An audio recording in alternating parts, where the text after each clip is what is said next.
Flight of the Eagles, The Seven Sleepers Series by Gilbert L. Morris. Turning very red, Josh finally muttered, "Sure, yeah." Then he hastily shoved a huge piece of buttered bread into his mouth to cover up his awkwardness. However, he did look pleased when Sarah got her food and came back to sit close to him. They sat up all into the night.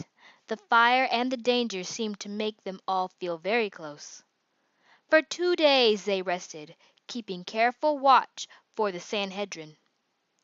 Then they resumed their journey in short trips. Several times Josh thought he saw the red robes of the servants in the distance, but he was never sure. This went on for 3 weeks. Josh seemed to be growing stronger every day, not only physically but emotionally.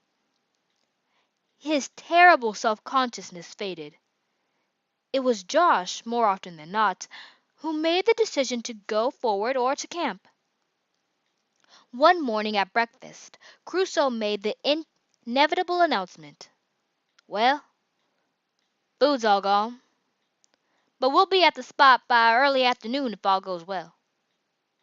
Then he noticed that Sarah was only picking at her food. "What's wrong, child?" "Oh, nothing." She hesitated. "Uh, yes, there is something the matter, but I'm not sure if I can tell you about it." "I think we've come far enough to tell each other anything," Josh said. Sarah smiled at him.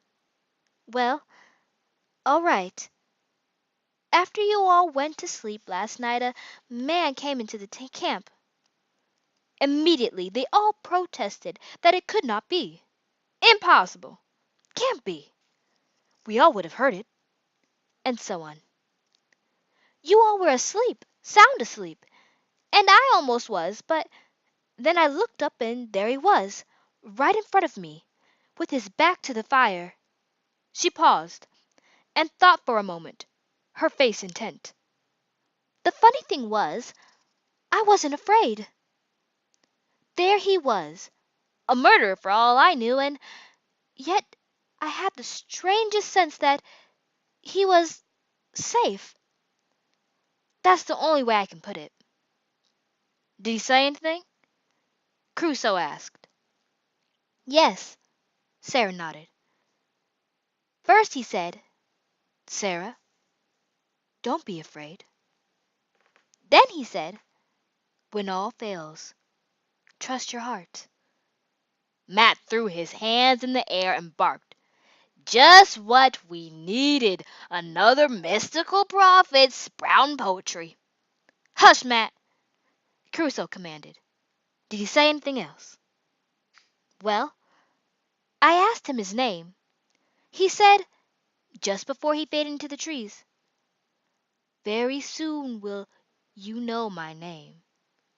Sarah looked around. "Don't you believe me? Any of you?" Volka grinned. "I do," he declared.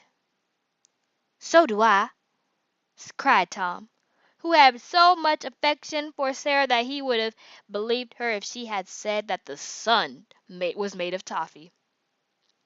Josh grinned. He, the one who heard voices that no one else could hear, was a fine one to doubt.